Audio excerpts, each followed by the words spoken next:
ಬೆಂಗಳೂರು ಫಸ್ಟ್ಗೆ ಮತ್ತೊಮ್ಮೆ ಸ್ವಾಗತ. ಬೆಂಗಳೂರು ಪೊಲೀಸರು ಮತ್ತೆ ತಮ್ಮ ಪಿಸ್ತೂಲಿಗೆ ಕೆಲಸ ಕೊಟ್ಟಿದ್ದಾರೆ.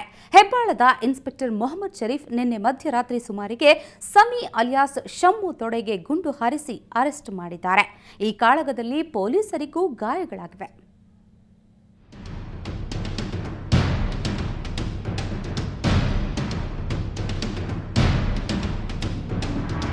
ಗಾಯಗೊಂಡು ಹೆಬ್ಬಾಳದ ಬ್ಯಾಪ್ಟಿಸ್ಟ್ ಹಾಸ್ಪಿಟಲ್ನಲ್ಲಿ ಟ್ರೀಟ್ಮೆಂಟ್ ಪಡೆಯುತ್ತಿರುವ ಇವರು ಇನ್ಸ್ಪೆಕ್ಟರ್ ಮೊಹಮ್ಮದ್ ಶರೀಫ್ ರಾತುಲ್ಲಾ. ಕಳೆದ ರಾತ್ರಿ ರಾಜಾನುಕುಂಟೆಯಲ್ಲಿ ನಯೂಬ್ ಹಾಗೂ ಶಮ್ಮು ಎಂಬ ಸರಗಳರು ಇರೋ ಬಗ್ಗೆ ಮಾಹಿತಿ ಸಿಕ್ಕಿತ್ತು. ತಡರಾತ್ರಿ ಮನೆಗೆ ನುಗ್ಗಿದಾಗ ಆರೋಪಿಗಳಿಬ್ರು ಇನ್ಸ್ಪೆಕ್ಟರ್ ಮೇಲೆನೆ ಹಲ್ಲೆ ನಡೆಸಿದ್ರು. ಹಾಗಿದ್ರೂ ಛಲಬಿಡದ ಇನ್ಸ್ಪೆಕ್ಟರ್ ಮೊಹಮ್ಮದ್ ಶರೀಫ್ ಗುಂಡು ಹಾರಿಸಿ ಕದೀಮರನ್ನ ಅರೆಸ್ಟ್ ಮಾಡಿದ್ರು.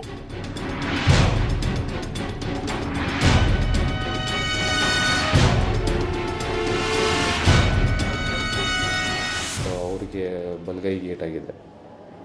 ಮತ್ತು ಶಾಮನ್ ಅವರಿಗೆ ಕಾಲಿಗೆ ಒಂದು ಗುಂಡು ತಗಲಿ ಬಲಗಾಲಲ್ಲಿ ಏಟಾಗಿದೆ ಅವರಿಗೆ. ಇಲ್ಲ, ಸದ್ಯಕ್ಕೆ ಯಾರಿಗೂ ಪ್ರಾಣಾಪಾಯ ಇಲ್ಲ. ಬಟ್ ಶಾಮನ್ ಅವರಿಗೆ ಕೆಲವು ಹಾರ್ಟ್ ಕಂಡೀಷನ್ಸ್ ಇರೋದ್ರಿಂದ ಏನಂತ ಹೇಳೋಕ್ಕಾಗಲ್ಲ ಈಗಲೇ.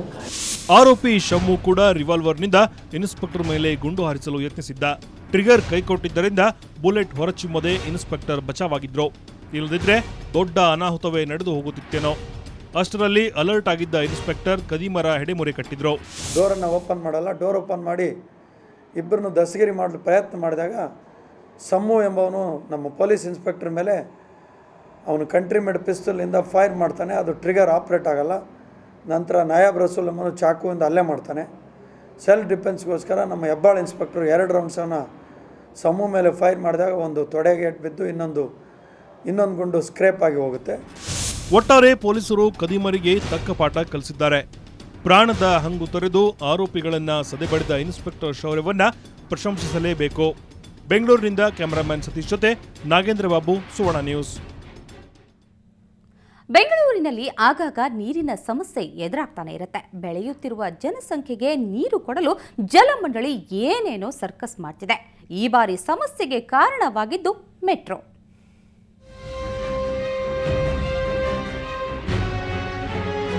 Kumar park, Basavanagudi, Malleshwaram, Mahalakshmi layout, Nandini layout ಸೇರಿದಂತೆ ಬೆಂಗಳೂರಿನ ಪಶ್ಚಿಮ ಮತ್ತು ಪೂರ್ವ ಭಾಗದ ಕೆಲವು ಪ್ರದೇಶಗಳಲ್ಲಿ ಇವತ್ತು ಸರಿಯಾಗಿ ನೀರೇ ಬರಲಿಲ್ಲ. ಜನರು ನೀರಿಗಾಗಿ ಪರದಾಡಿಬಿಟ್ರು. ನಮ್ಮ ಏರಿಯಾನಲ್ಲಿ ತುಂಬ ನೀರಿಗೆ ತೊಂದರೆ ಆಗಿಬಿಟ್ಟಿದೆ. ನೀರು ಸರಿಯಾಗಿ ಬಿಡ್ತಾ ಇಲ್ಲ. ಯಾರ ಹತ್ರ ಹೇಳ್ಬೇಕು ಗೊತ್ತಾಗ್ತಾ ಇಲ್ಲ. ನೀರು ಬಿಡಿ ಅಂತ ಕೇಳಿದ್ರೆ ಆಯಿತು, ಸರಿ ಆಯಿತು, ಬಿಡ್ತೀನಿ ಅಂತಾರೆ. ಮತ್ತೆ ಅದೇ ರಾಮಾಯಣ ಆಗಿಬಿಟ್ಟಿದೆ ನೀರಿಗೆ. ಇಷ್ಟೆಲ್ಲ ಅವಾಂತರಕ್ಕೆ ಕಾರಣವಾಗಿದ್ದು ಮೆಟ್ರೋ ಕಾಮಗಾರಿ. ಜ್ಞಾನಭಾರತಿ ಬಳಿ ಸ್ಯಾಂಡ್ ಟೆಸ್ಟಿಂಗ್ ಆಗಿ ಡ್ರಿಲ್ ಮಾಡುತ್ತಿದ್ದಾಗ ಕಾವೇರಿ ಕೊಳವೆ ಒಡೆದು ಹೋಗಿದೆ. ಇದನ್ನ ದುರಸ್ತಿ ಮಾಡಲು ನೀರಿನ ಪಂಪ್ ಕಾರ್ಯವನ್ನ ಸ್ಥಗಿತಗೊಳಿಸಲಾಗಿದೆ. ಇದರಿಂದ ಇವತ್ತು ಮತ್ತು ನಾಳೆ ನೀರಿನ ವ್ಯತ್ಯಯವಾಗಲಿದೆ ಅಂತೆ. ಆ್ಯಕ್ಚುಲಿ ಸಾಯಿಲ್ ಟೆಸ್ಟ್ ಮಾಡ್ಬೇಕಾದ್ರೆ in front of Jnanabharathi campus ಮುಂದೆಗಡೆಗೆ ಒಂದು 4 ಇಂಚ್ ಬೋರ್ ಮಾಡಿಬಿಟ್ಟಿದ್ದಾರೆ. 4 ಇಂಚ್ ಅದು ಕಾವೇರಿ ಪೋಸ್ಟೇಜ್ ಫೇಸ್ 1 ವಾಟರ್ ಬರೋದು. ಅದರಲ್ಲಿ ನಾರ್ತ್ ಮತ್ತು ಈಸ್ಟ್ ಆಫ್ ದ ಏರಿಯಾಗೆ ಸ್ವಲ್ಪ ಪ್ರಾಬ್ಲಮ್ ಆಗುತ್ತೆ. ಒಟ್ಟಿನಲ್ಲಿ ಸಿಲಿಕಾನ್ ಸಿಟಿಯಲ್ಲಿ ಈ ಸಮಸ್ಯೆ ಆಗಾಗ್ಗೆ ಆಗ್ತಾನೆ ಇರುತ್ತೆ. ಪ್ರತಿ ಬಾರಿಯೂ ಜನರು ಪರದಾಡುವಂತಾಗಿದೆ. ಬೆಂಗಳೂರಿನಿಂದ ಅಂಚನ್ ಗೀತಾ, ಸುವರ್ಣ ನ್ಯೂಸ್. ಈಗ ಸಿಟಿ ರೌಂಡ್ಸ್. ಸೇವೆ ಖಾಯಂಗೆ ಆಗ್ರಹಿಸಿ ನರ್ಸ್ಗಳ ಪ್ರತಿಭಟನೆ. ಪ್ರತಿಭಟನಾಕಾರರ ಜೊತೆ ಸಚಿವ ರಾಮದಾಸ್ ಸಮಾಲೋಚನೆ. ಸಚಿವ ಸಂಪುಟ ಸಭೆಯಲ್ಲಿ ಸಮಸ್ಯೆ ಬಗ್ಗೆ ಚರ್ಚೆ, ಭರವಸೆ. ತಕ್ಷಣ ಸಮಸ್ಯೆ ಬಗೆಹರಿಸಲು ನರ್ಸ್ಗಳ ಪಟ್ಟು.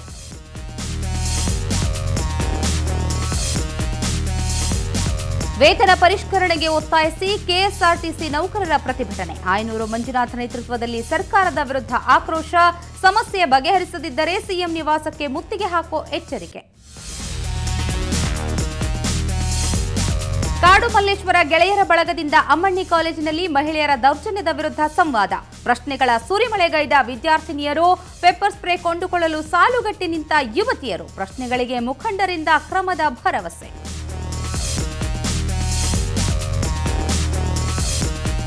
ಫೆಬ್ರವರಿ 1ರಿಂದ 15ರವರೆಗೆ ಹರಿಯಾಣದಲ್ಲಿ ಅಂತಾರಾಷ್ಟ್ರೀಯ ಕರಕುಶಲ ಮೇಳ. ಕರ್ನಾಟಕ ಪ್ರವಾಸೋದ್ಯಮ ಇಲಾಖೆಯಿಂದ ಭರ್ಜರಿ ತಯಾರಿ. ಪ್ರವಾಸೋದ್ಯಮ ಸಚಿವ ಆನಂದ್ ಸಿಂಗ್ ಹೇಳಿಕೆ.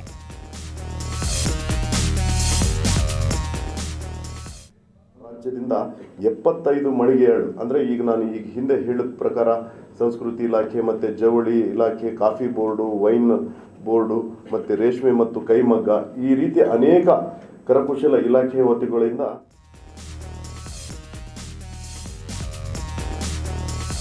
ಮಕ್ಕಳ ರಕ್ಷಣೆ ಅಭಿವೃದ್ಧಿಗೆ ಶ್ರಮಿಸಿದ ಬೆಂಗಳೂರು ಪೊಲೀಸರಿಗೆ ಅಂತಾರಾಷ್ಟ್ರೀಯ ಪ್ರಶಸ್ತಿ ಗರಿ 312 ಮಕ್ಕಳನ್ನು ರಕ್ಷಿಸಿದ ಪೊಲೀಸರಿಗೆ ಅಮೆರಿಕದಿಂದ ಶಾಬಾಸ್ಗಿರಿ.